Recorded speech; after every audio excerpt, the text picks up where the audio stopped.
പല ബാങ്കുകളിലെ എന്റെ പേരിലിട്ടിരിക്കുന്ന ലക്ഷങ്ങളുടെ കണക്ക് ഞാൻ പറയുന്നില്ല. പക്ഷെ കരിവട്ടൂർ, ഉടുമ്പന്തറ, പൂച്ചക്കാട് തുടങ്ങിയ സ്ഥലങ്ങളിലെ സിനിമാ കൊട്ടക എന്റേതാ. മത്തിക്കരയിലെ ഓം വിഘ്നേശ്വര ജൗളിക്കടയും മറ്റാരുടെയുമല്ല. അങ്ങനെയുള്ള എനിക്ക് ഒരു പീണ പട്ടാളക്കാരന്റെ തോക്ക് മോഷ്ടിക്കേണ്ട കാര്യമില്ല.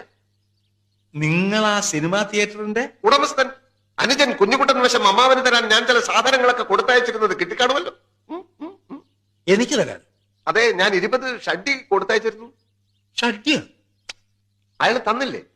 മറ്റുള്ളവർക്കൊക്കെ ആ പട്ടാളക്കാരനെയും അമ്മാവൻ എന്നെയുമാണ് താല്പര്യമെന്ന് അയാൾ പറഞ്ഞിരുന്നു. നിങ്ങൾ എന്തൊക്കെയാ പറയുന്നത്? എനിക്ക് മനസ്സിലാകുന്നില്ല. ഷഡ്ഡി കൊടുത്തയച്ചത് ആർക്ക്, എന്തിന്? അത് ശരി, ആ കുഞ്ഞുകുട്ടനൊന്ന് വിളിക്കൂ. എനിക്ക് ആദ്യമേ ആ ചേച്ചിയെ സംശയം ഉണ്ടായിരുന്നു. ഇന്തവന്റെ അന്ത്യമാണ്, വിളിക്കവനെ. കുഞ്ഞുകുട്ടൻ എന്ത് ചെയ്തു?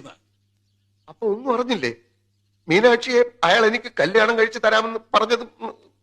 എന്താ? മീനാക്ഷിയെ?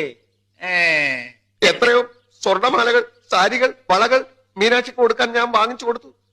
ഒടുവിൽ നിങ്ങൾക്ക് 20 ഷഡ്ഡി.